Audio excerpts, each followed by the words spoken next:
Hello, everyone who may have just joined us in the last few seconds. We're going to get started with our webinar shortly in probably 30 seconds or so. And thanks for joining us, and we will get started very, very soon.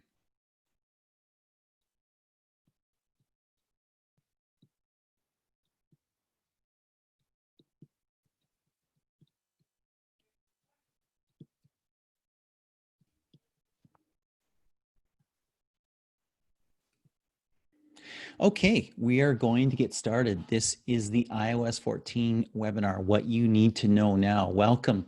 Thank you for joining us. My name is John Gutzier. I write at Forbes and I consult with tech companies.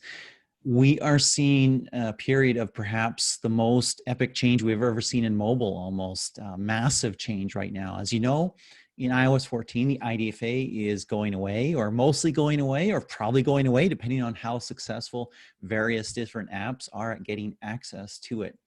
Along with that, granular per user marketing measurement is leaving as well. Coming in is SK Ad Network, Apple's new framework for user acquisition analytics. There's a lot here that's in some senses a major setback for mobile marketers, right? You're going to have less data. There's going to be less granularity in what's actually going on in terms of people coming into your app. Creative optimization is going to be more challenging, and actually post-install events, you're going to be getting fewer of those, right? And there's an odd sort of time-based methodology around when you get them. On the other hand, there are some positives. For the first time, we're getting platform signed install postbacks, right? And now, thanks to Apple's decision announced maybe 10 days ago or so, there's a delay in implementation of all the privacy implications of iOS 14. That's a really, really big deal, because now instead of being forced to do everything really, really quickly, you have a bit more time, which is great, but you also have time to get your new setup going, your SK Ad Network, IDFA-less marketing measurement setup, and look at that side by side with your other existing IDFA-based marketing measurement today, and then get a sense of what's working, what's not working, how close you are, and maybe what percentage off you might be, and how you can tweak that to get it better. Still, however, it's a massive change. And today, our goal is to demystify that change and give you a clear roadmap for user acquisition growth in iOS 14. Also, for ad monetization, which is also impacted, as everybody knows. So to provide that insight, we have three people on the panel today. David is here. He's the EVP of Publishing at AdColony, and he's a developer monetization expert. So we're looking forward to hearing from David. Alistair is also with us. He's a senior manager of advertiser products at AdColony, and he's a user acquisition expert. So he's going to answer a lot of questions as well. And we have Alan with us. He's a founder and partner at Chappell & Associates. He's a lawyer, and he's a digital privacy expert. We're going to go through a bunch of questions that we've talked about, that we've sourced, that we've talked to developers about, and others, marketers, and we're going to go through those. But you probably have questions of your own as well. So there is a Q&A functionality at the bottom of the webinar. We've all seen it. We've all used it. Jump in there, add your questions, and we will get to some of those near the bottom of this webinar. We're going to start here, and we're going to start with Alan, and we're going to say, hey, Alan, why has Apple made these changes? Well, I think part of the story is that Apple has, for a long time, used privacy as a differentiator, and I think they've used it really effectively. Part of that is that the sale of data and advertising products are not really a focal point of their business model. But to their credit, they have certainly created a perception that you come, you work with Apple. Number one, their stuff works; it always has. And number two, they take privacy seriously. And there aren't a ton of companies that can make both of those claims. Absolutely, thank you. David, let's kick off the technical discussion here. You're a developer, you need to get ready for iOS 14, you need to get your app ready. What's the bare minimum that you have to do? Bare minimum, yes. You can talk about extra as well, but what do you absolutely have to get done? Yeah, no, I mean, I think there's probably, I'll say four key points. First is to update your app to comply with Apple's privacy requirements. They refer to this as their nutrition label, in their previous talks. Basically, that's just a list of how you use or how your app uses data. and they want to make that available to to the users, to the consumers. So you have to provide that information to Apple. You'll need to update your SDKs for monetization and mediation. That, for example, with AdColony, that's AdColony version, iOS version 4.3. You'll need to update your SDK. You'll need, so point 3, you'll need to add your network partners' network IDs to your P list. That's about as technical as my conversation will get. You have to update your P list. And then lastly, you'll need to prepare to support Idfv for internal uses, which allows you to kind of do some internal tracking that you'll need to do now that there's Node IDFA or limited IDFA. Those are the 4 things you need to do. There's one thing that you should not do, and that's don't call the new privacy modal until enforcement begins. There's no need to do it right now, and you don't want to know that information right now. And I think we're going to learn a lot between now and when it does get enforced, that there'll be better ways to do it or enhanced ways that kind of maximize the number of opt-ins. So you don't want to start figuring out, enabling that modal until we have some best practices in place. Absolutely. And you don't want to get a no when you have an automatic yes. It's interesting you mentioned the IDFV because that's particularly relevant for people with large numbers of apps, right? Yeah, I mean, I think it's, look, Apple's trying to make this a better, more transparent privacy experience for the end users. That does have ramifications on the publisher community. But this is one way to kind of keep some of the information and to utilize it to the best of your ability within the guidelines and rules. Absolutely. Alistair, let's take a look at UA, user acquisition. So the IDFA is mostly going away, mostly being deprecated. You can't be sure you're going to get it. Even more so, even if you get it, maybe the apps you advertise in or the apps that do user acquisition in your app won't get it. How do you position for growth in iOS 14? Having a long-term strategy is the key word here, and right now it's pretty ambiguous. What sorts of targeting or tracking are going to be permissible under Apple's kind of new terms and new paradigm. One thing we do know is that Apple supported technology such as SKAd network for attribution. It's going to be supported by Apple, and therefore it's going to be a much safer way of doing attribution without an IDFA. With an IDFA, of course, you can continue to do a lot of the targeting, tracking, and attribution that you are still able to do, which puts a lot of onus on the publishers to get a good opt-in rate to maintain those capabilities. But again, without an IDFA, the best way to position for long-term success is to adopt the Apple SKAd network privacy safe solution. And the good news is, now that there is a short delay, you'll be able to kind of test and use your old solution and your new solution at the same time. Excellent, excellent. And I'll just add a note here. As I mentioned off the top, if you've got questions that we're not answering, please feel free to stick those in the Q&A functionality, and we will look at getting those shortly after we finish going through our list of questions. Excellent. So let's talk about getting opt-ins, right? David, we're going to talk to you. We're going to ask you for an answer here. You want to get opt-ins. How, if you want to do that, if that's important to you, if you want to get those IDFAs, how do you do that? What's the best way? What do you think? And maybe give some speculation here based on some data maybe you've seen or some experiments that you've seen others do. What do you think the results will be like? How many do you think you'll get? Well, I mean, I'll start with the last part of the question first, which is we know that there will be things you can do as a publisher to enhance the number of opt-ins that you have. There's been a lot of conversations about soft opt-ins as an example of before Apple puts up their request, which is not really, you can modify it somewhat, but really not very efficiently or effectively, and they're going to control what you can and can't say. So the idea of having an opt-in before the opt-in so that you're getting people used to the idea of clicking OK. You know, that, you know, I don't think we know exactly what best, you know, what the best, most effective way of doing that is yet. I think there's going to be lots of testing. I think the delay will only give everyone more time to do testing and figure out what's the best way to do this. But you know, we want people to obviously to opt in, to click OK. And you know, I think, you know, a lot of the speculation hypothesis is if you go around and if you explain what the use is, you know, do you want, you know, we use this so you don't see the same ad over and over again. We use this to give you better, more targeted ads that you'll find more, you know, interesting to you.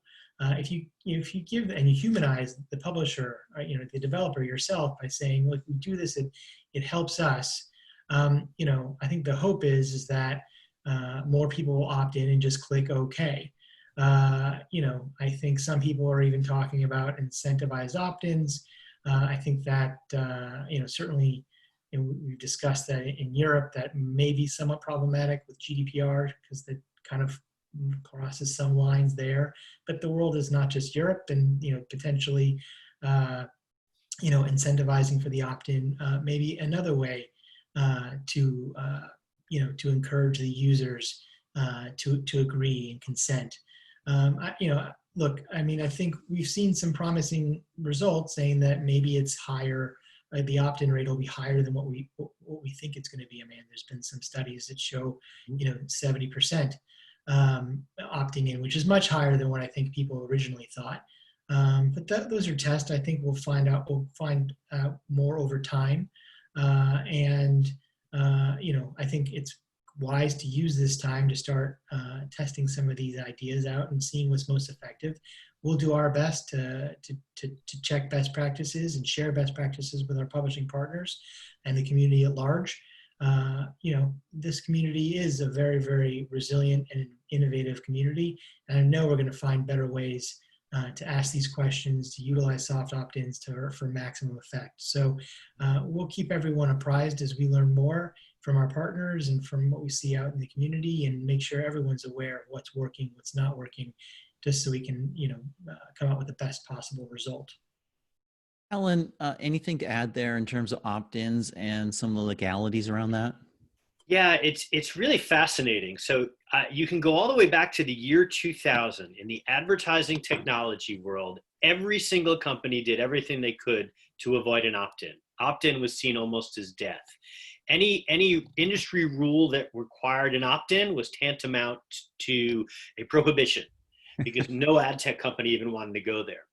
And what's happened over the last 2.5 years as a result of the GDPR is that many companies have said, you know what, it's not ideal, but there are some advantages to going opt-in.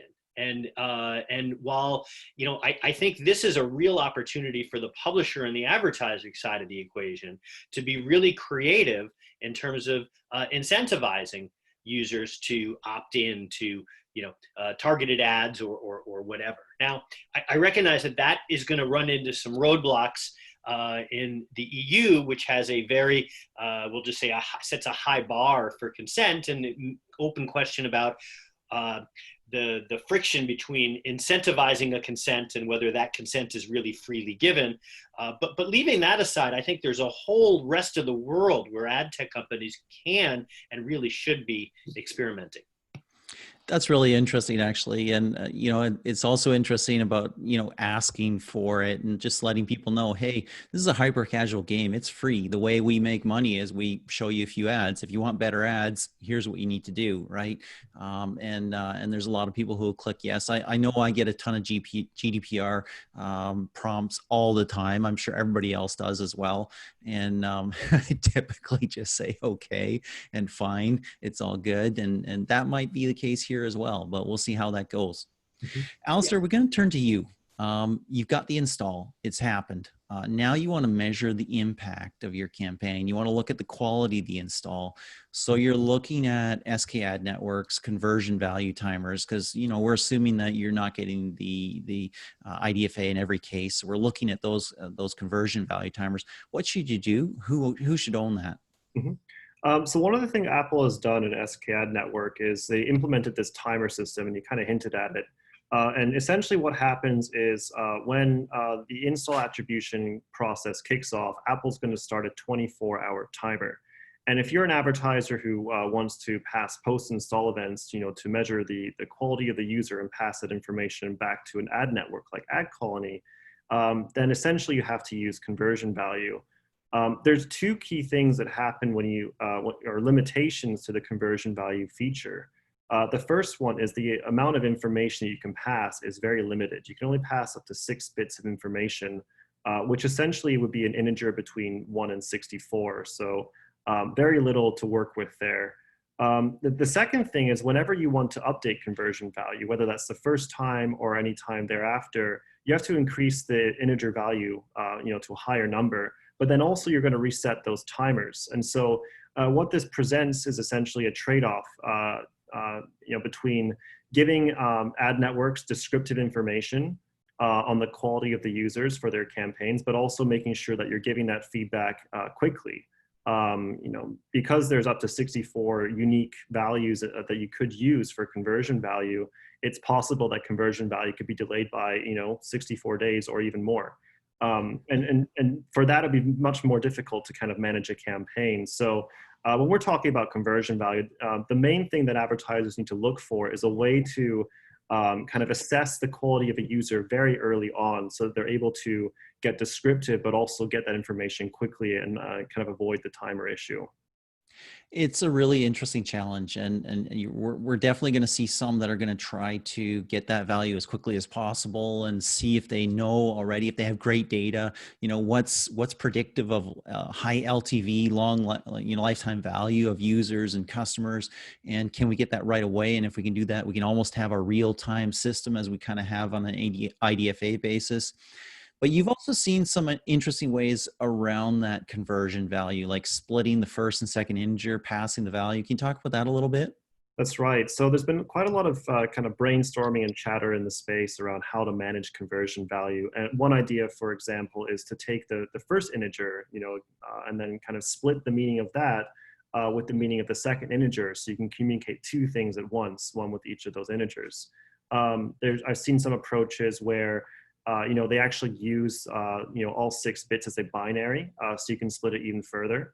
And I think what we're going to see is advertisers are going to get really creative here because, again, the amount of information you can pass is very limited. So advertisers are going to use as much real estate as they can to provide data to the ad networks. Well, it's interesting, right? I mean, what we're talking about with SKAd Network is the limitations, right? The limitations on the post-install data coming back, but there's also limitations on the campaigns. Right now, you can create as many campaigns as you want, structure them however you wish. That's changing in SKAd Network. What do you need to do there? That's right. So even before we get to post-install events, we have to talk about the general campaign structure. And so today you can set up a campaign on iOS or Android, and you can essentially slice and dice that campaign with targeting rules as many ways as you want to, and you can build segments on that. Well, the first thing that's going to happen is if you're using SKAd Network, you probably don't have an IDFA available to use, so you can't do things like segments or frequency capping. We'll be able to support more basic frequency capping using other identifiers like the Idfv. But a lot of those things that were made available before for targeting purposes will no longer be possible, especially segment targeting. Now, one of the things that Apple's done is they've given advertisers the ability to distinguish up to 100 different targeting rules per app. So the information that advertisers receive in the postback is the source app ID, the ad network ID, and then a campaign ID, and then an optional conversion value, which we discussed earlier. And that campaign ID can basically be a value between 1 and 100, an integer between 1 and 100 as well, which means you have 100 distinct data points you can use for understanding what's going on with your campaign.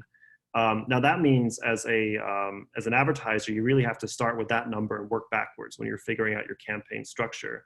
And it's important to note that, if you're working with AdColony, you're not going to actually get 100 campaign IDs. You're actually going to get less. You're going to get 98. And that's because AdColony needs to use a couple of those IDs for, internal use cases to make sure that we can provide our products to you. So what I'd encourage advertisers to do is, figure out that number, whether it's 100 or 98, I've heard lower numbers elsewhere, so be sure to check. And then from there, work backwards and figure out your campaign structure. I would definitely encourage advertisers to focus on kind of structuring their campaigns around campaign ID before they get to conversion value. But understanding both is going to be really important for an iOS 14 campaign. It's been real challenging. I mean, obviously Ad Colony in this case is reserving 2 of those IDs. If I'm not mistaken, Facebook is reserving like 90 of them. You're getting 10. I recently read their documentation on that. So if I'm wrong, somebody shoot me, but that's what I believe I read. You also talked about being able to use more campaign IDs because you can use them per combination of app and an app that's showing your ad, correct? That's right. So just to give you an example, a very basic example, let's say you have a campaign that's targeting 10 different countries. Well, for each of those countries, you might have 10 localized creatives. That's 10 multiplied by 10. That will get you to 100 campaign IDs pretty quickly. So again, you have to be very mindful of, how many campaign IDs you're using up at any point in time, and then work backwards from that to figure out what you can do with your campaign. Yeah. One more for you, Alistair. One thing that's really critical for a lot of people, one of the last real big levers they have to yank on when they're trying to eke out the last little bit of performance from UA campaigns is creative, right? Creative optimization is super important for most people. Mm-hmm. How are you going to be able to do that in an SK Ad Network world? So it's the same thing as with any other data point that you're trying to collect. You have to rely on campaign IDs or conversion values to understand what's going on with your creatives too. So, but in addition to that, I think what's going to be interesting is seeing, what kinds of creatives and contextual creative features or contextual targeting features advertisers experiment with when they're doing their campaigns on iOS 14. Because in the absence of an IDFA for user targeting, there's going to be a great deal of experimentation, I think, in other more contextual advertising solutions, including creative. So we're kind of expecting to see, advertisers double down in their creative optimization process. We're expecting to see advertisers care more about, data points they can collect from creative, but also data points they can collect in other cases too. So, from the app itself, or from the device that isn't necessarily tied to a specific user. One thing that's interesting about the SK Ad Network framework is there's no definition of or formulation for an MMP. Can people continue working with their mobile marketing providers, their measurement providers? It's a great question. So in cases where advertisers work with more than one ad network or ad provider, like Ad Colony, then advertisers will typically want to have some sort of consolidated reporting. Some of the large advertisers have the resources and the infrastructure to build their own reporting, and they may want to take on the iOS aggregation reporting on their end. However, many of our advertisers may not have the ability to do so, and therefore an MMP might provide some value there. So in either case, what Ad Colony plans to do is take the SK Ad Network postback that we receive from Apple and forward it on to our advertisers or our MMPs, whatever is the preference of our advertisers. That makes sense. Okay, guess what? You get a break. You don't have to talk for a little bit. We're going to ask a question to somebody else. And it's David, actually, who's on the hot seat now. So David, user acquisition is changing, right? If I'm a publisher, what's that mean? What do I have to do? What can I maybe expect in terms of the value of my inventory? Well, I'm going to start with your second topic. Have the question first again. You have to reorder your question. It's all good. The value, and that's obviously on everyone's mind, right? I mean, everyone wants to know what is the impact on, what is this going to mean to the value of my business? I mean, obviously, Facebook came out with a rather strong statement saying that they could potentially see the value of the supply dropping by 50%, or at least that's what their testing said. I've said before, I'll say it again. I think that was a little bit of a political statement, and I think they had a point to make. Maybe the message is heard because we got the delay that I think some of us were all hoping for. They certainly made a lot of waves and made a lot of headlines with that pronouncement. I don't think it's going to be that dramatic of a decline across the board. I think it's going to affect each network and partner differently. I mean, Facebook has more data than anybody, potentially with the exception of Google, but they both have more data than anybody by far. And, therefore, if there's a limitation put in their ability to utilize that data, sure, I can see that hitting them a lot harder. For the rest of us who don't have as much data as they do, I think the impact might be more muted and less severe. And I do have a supreme amount of confidence in the creativity, innovation of our industry and everyone who works in it, that we're going to get better at this, right? I mean, Alan mentioned, it's not like we've never experienced these types of challenges before. And we've always figured out ways to overcome something that looks like an insurmountable hill. We always find a way to get over it.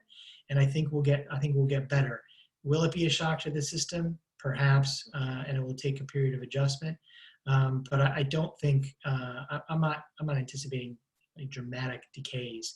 Actually, if anything, I'll give my stock answer whenever I'm talking to a publisher who says, well, what is my inventory worth? It's really, what is the advertiser willing to pay? And who knows, this might shake things up where previously there was certain supply, apps that advertisers really liked before that delivered a lot of value and they were willing to pay a premium for. Now under the new rules, it might be a different set of apps that, or it could be even the same set of apps that are still delivering the same value and people will pay a premium for that supply that converts and that the advertiser gets a good return on ad spend. So, that's kind of a roundabout way of saying we're not 100% certain. But I think it's going to, I think we'll have to wait and see. But I'm a little more optimistic, say, than Facebook is overall. Yeah, and David, you know what? Before you go back and answer the first part of the question, I think Alan did have some insight there from a previous period in history where some sort of change like this happened as well. Alan, can you ping in there on that part of the question, value of inventory and what we've seen in the past when that's happened? Yeah, well, one thing that occurs to me is that, we've already had a kind of analogous transformation. Back when the FTC instituted the updated copper rule, was it 2011, 2012, I forget.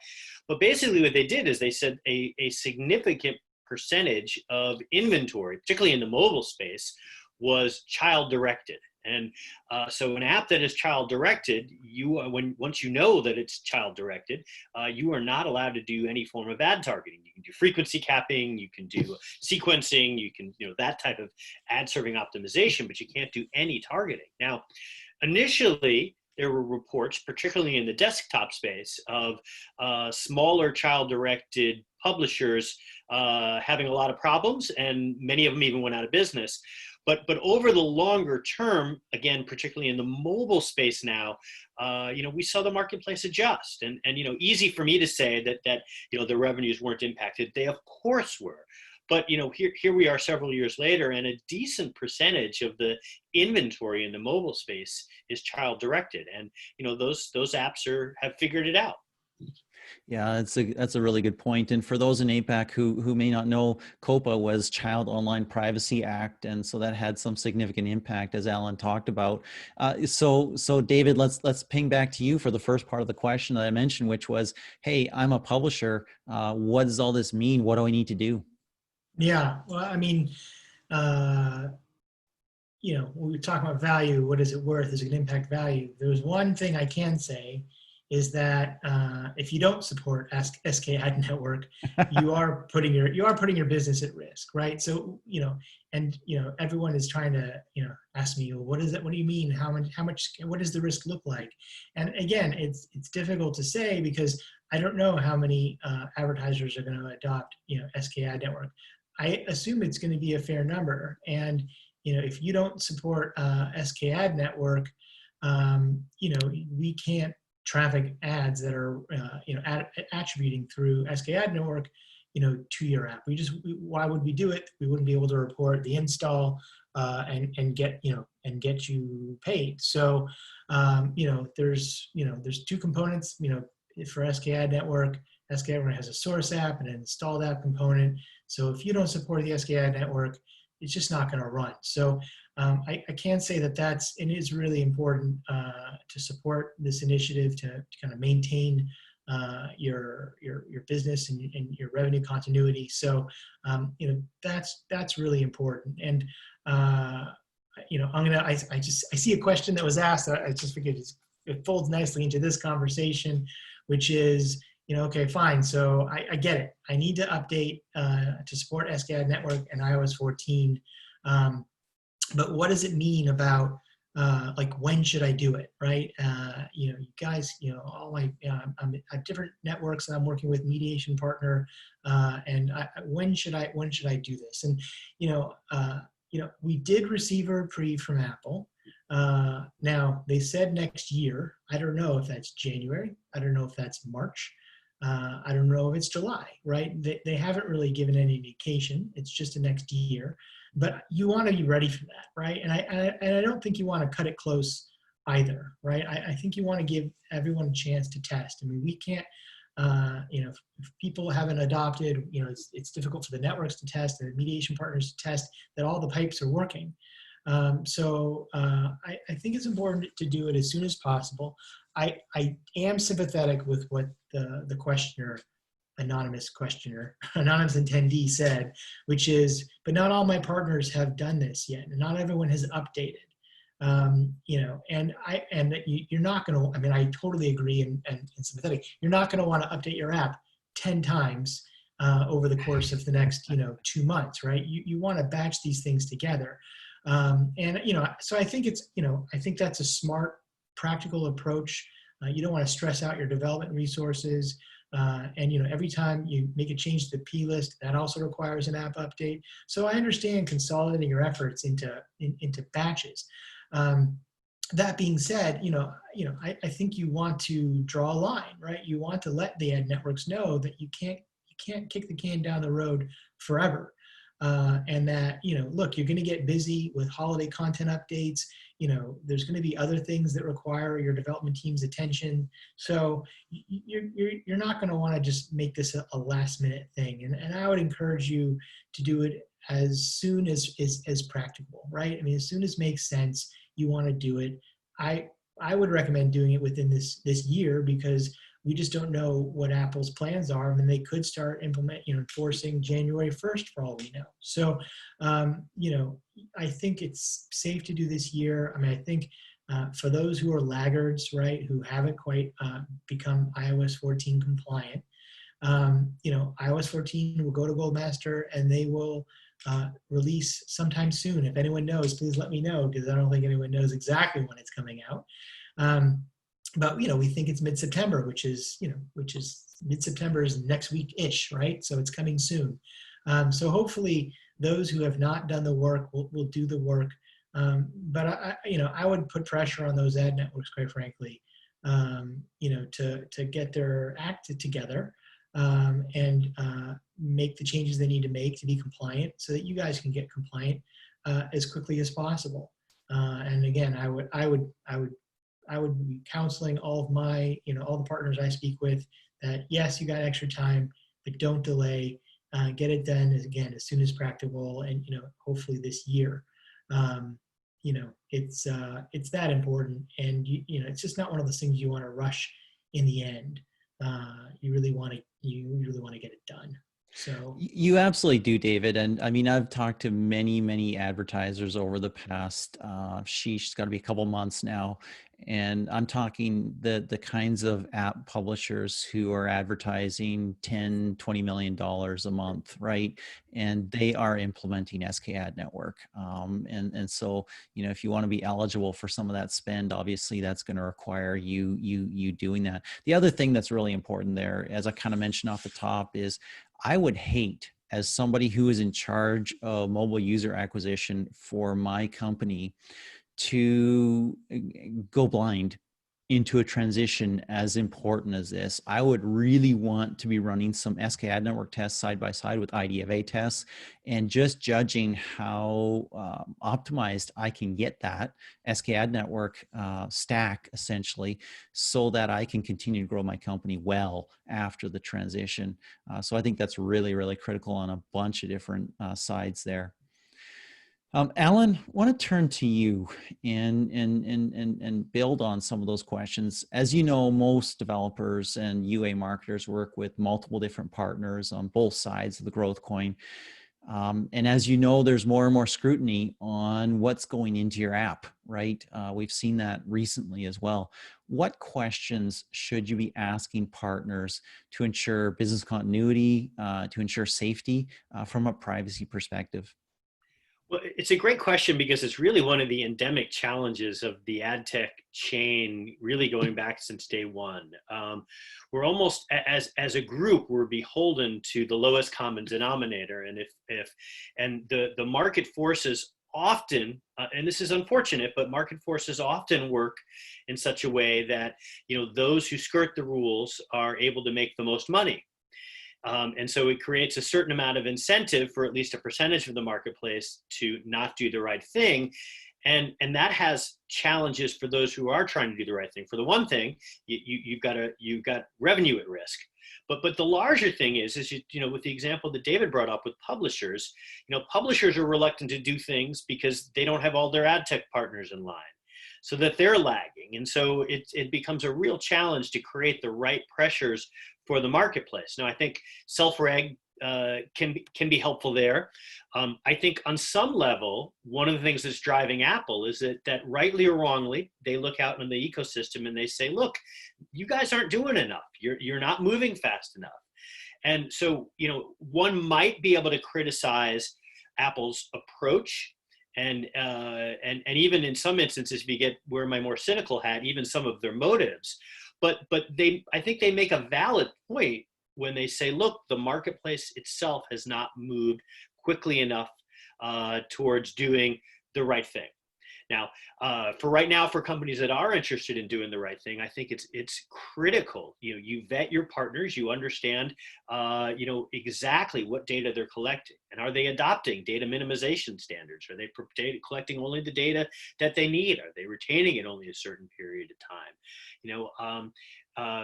I do a fair number of privacy evaluations in a whole bunch of contexts: ad tech context, advertiser context, et cetera. And it's funny, you can ask 3 or 4 questions and you can really quickly get a sense of 2 things. Number one, whether the model that you're evaluating is high risk or medium risk or low risk.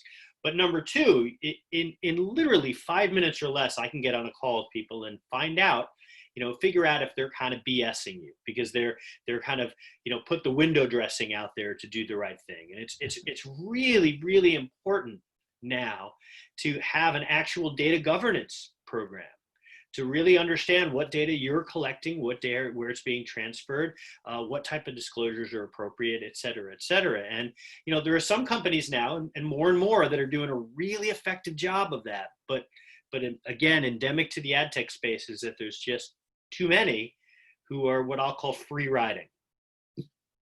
Very, very interesting. I have to ask, you said, 2 or 3 questions and you can get that data really, really quickly. Give us one of those. Usually it's just as simple as what data are you collecting? And or what thought process did you engage in to determine that was the appropriate data points to get? And I bet, where is that documented? If they have to think hard about that, that is probably a bit of a red flag. And if they have a document, at least they've done some thinking about it and have an answer ready for you, and that they're ready to, give it to you on quote unquote paper. Well, built into the GDPR is a requirement that you conduct this data protection impact assessment. Yeah. And some folks will criticize the European approach as perhaps being too process oriented and filled with too much paperwork. But a baseline requirement that companies document their thought process, which by the way was unheard of in ad tech 3 or 4 years ago. But just that baseline requirement is super helpful.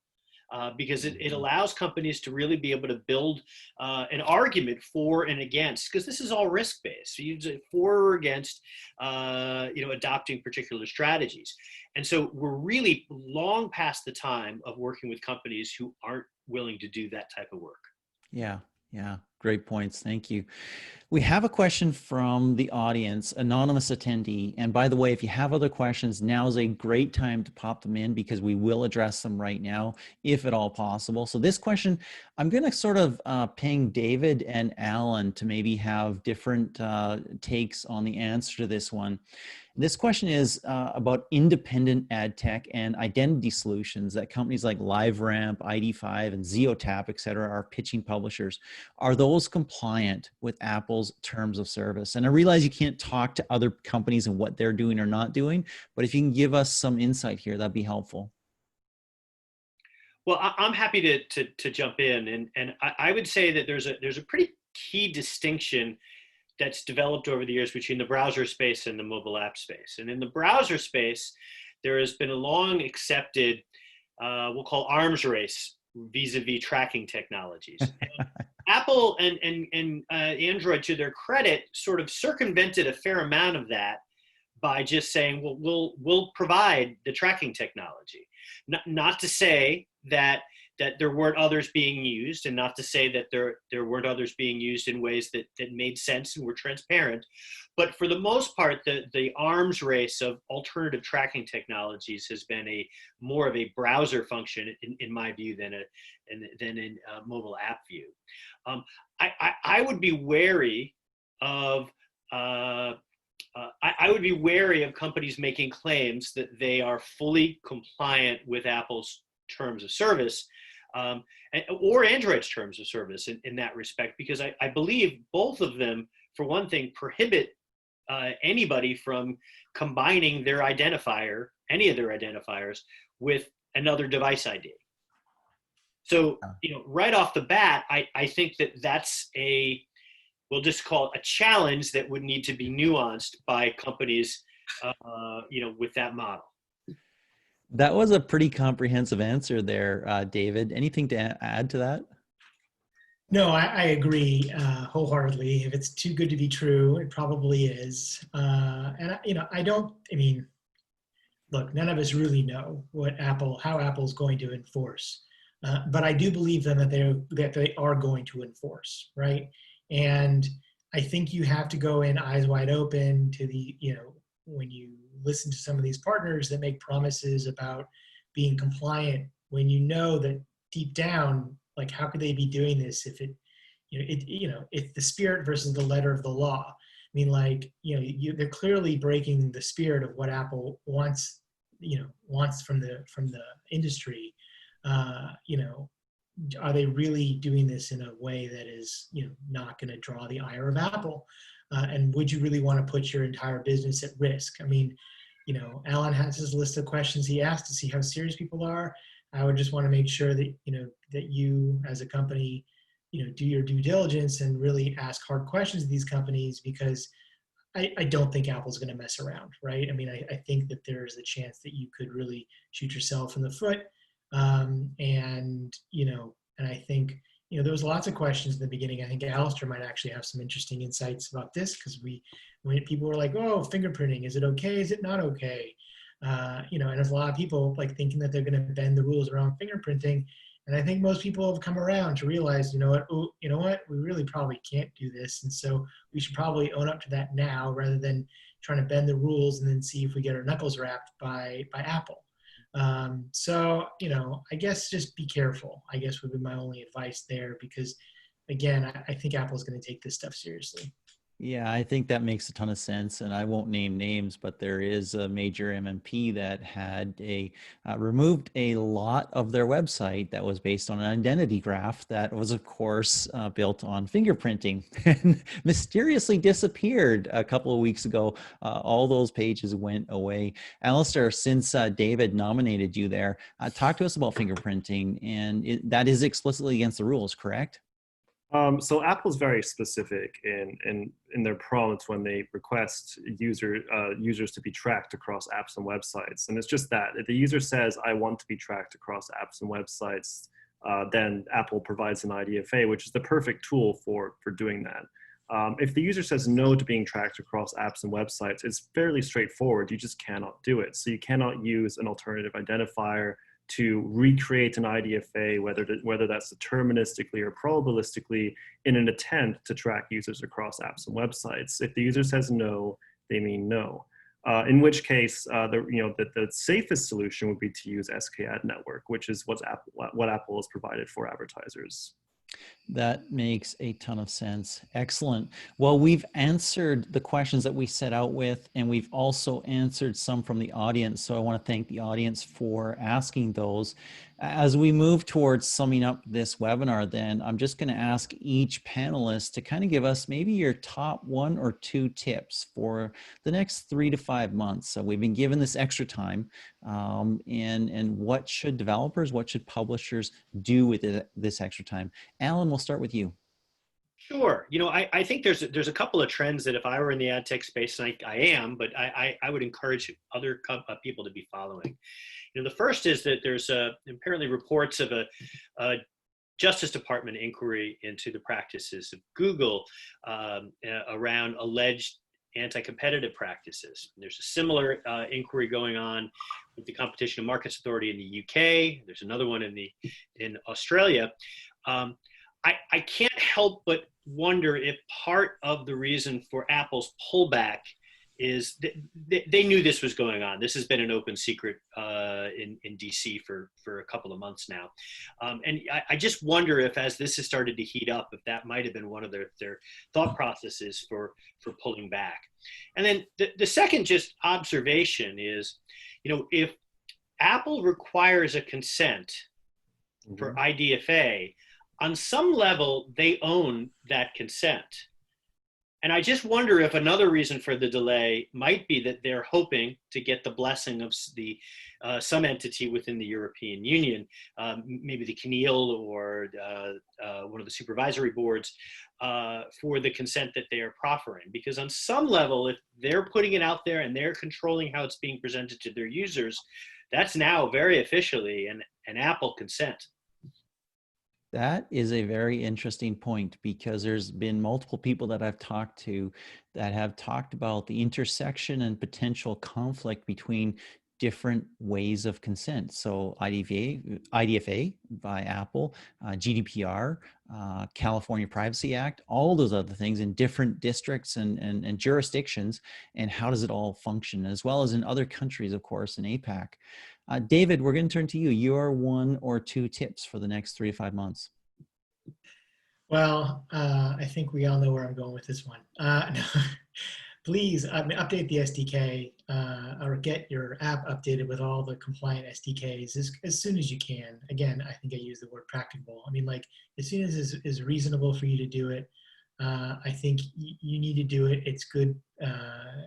It's going to be better for everybody involved if we're not waiting for the last minute. And then I would encourage, I mean, I mentioned innovation and kind of experimentation. I think a couple of us have multiple times.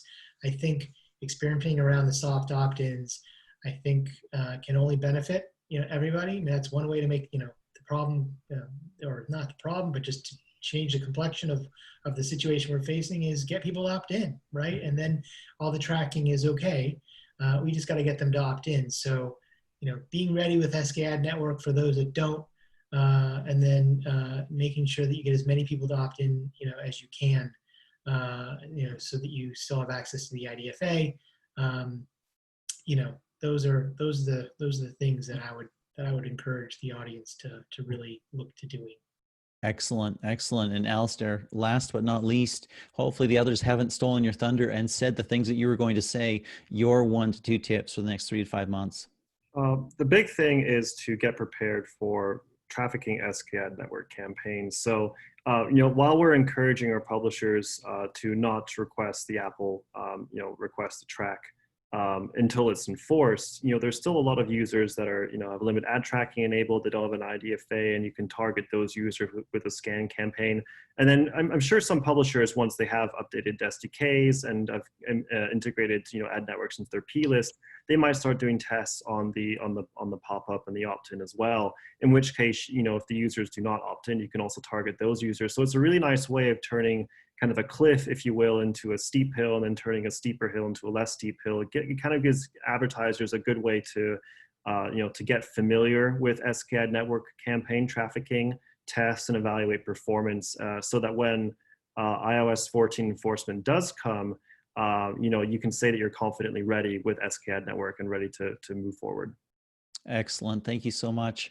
Well, I want to thank all of our attendees who are live and also those who will be pinging into this webinar later on this week and maybe over the coming weeks and months as well. Thank you for attending. We do appreciate it. I want to thank everybody who was on the panel as well for your insights. David, thank you so much. Alistair, really appreciate your insights. And Alan, thank you for taking some time away from the courtroom or your consultations with clients to give us a benefit of your insight. Thank you so much. My name is John Kutsier. I hope everybody has a wonderful day.